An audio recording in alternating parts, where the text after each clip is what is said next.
Capcom getting sold out. I never thought this day would come. This is from a company that I've always admired and appreciated, and I'm a Capcom fanboy. So when I heard this news, I was surprised to say the least. I'm a fan of their fighting games, their beat-em-ups, from Final Fight all the way to the Street Fighter series. I've always followed Capcom very well. They done fighting games right. They brought fighting games back into the mainstream with Street Fighter 4. You know, they kept updating it, patching it, but DLC. But hey man, if it's quality, I'm there and I'm buying that shit. So they brought that back, and everyone just followed suit. But they brought it back with Yoshinori Ono. Now, how the hell or why would they be setting themselves, considering they done so well? Well, if we look at their fighting games, I mean, Marvel was a mess. The first version was broken, it was incomplete, but they just had to release it. And then to buy the real version, you had to buy Ultimate Marvel vs. Capcom 3. They're known really well for these kind of games, but can I say, they messed that up. And I thought that was the worst. It got even worse with Street Fighter X Tekken. Street Fighter X Tekken got real bad, man. I mean, they were charging for DLC. You could buy gems to improve your game. It was just not a good game, and by the time they patched it and improved it, it was too late. Everyone had just moved along. And they sold the game with DLC on the disc. Now, I can never agree with that shit. And that's exactly what it is. It's a shitty ass business practice.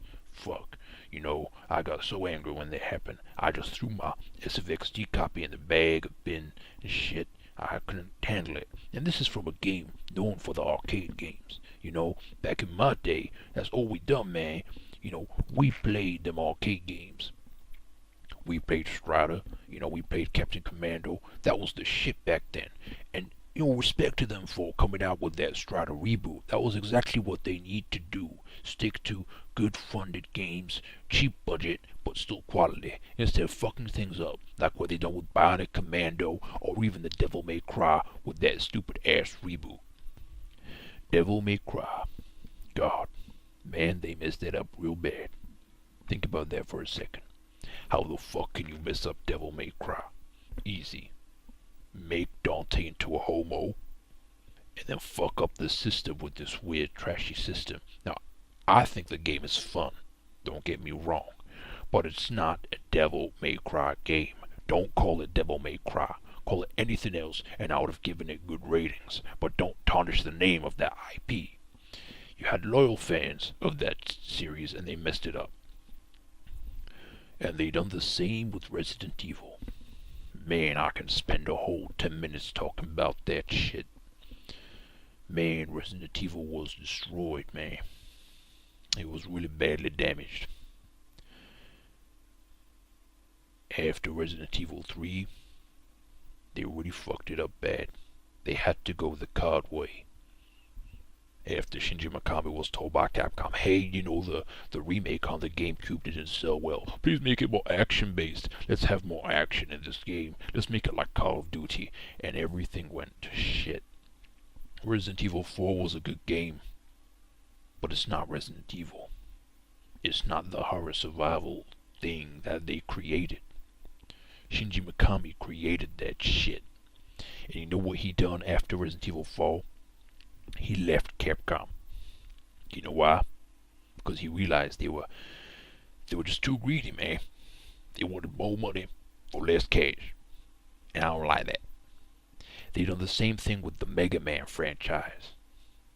Man, think about it. How can you fuck up Mega Man? Inafune, who was the creator of Mega Man, he just wanted to make a new good Mega Man game. But Capcom didn't want that.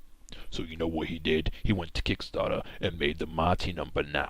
Think about that for a second. The sequel to Mega Man is Mighty Number 9. Just shows you how crappy Capcom can be. Man. I guess the only good thing Capcom are doing on the Monster Hunter series, Phoenix Wright, and Street Fighter. But they just got so much good games in their library. They got so much potential.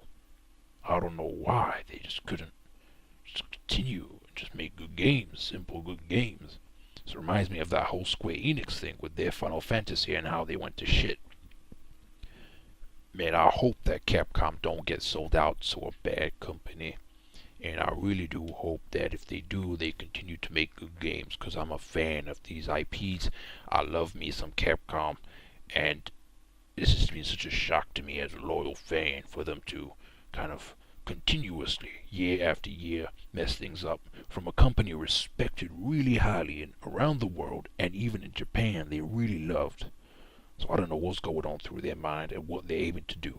But I'm hoping for a great resurgence of the Capcom trend of good arcade games. And that's been my breakdown of the Capcom situation.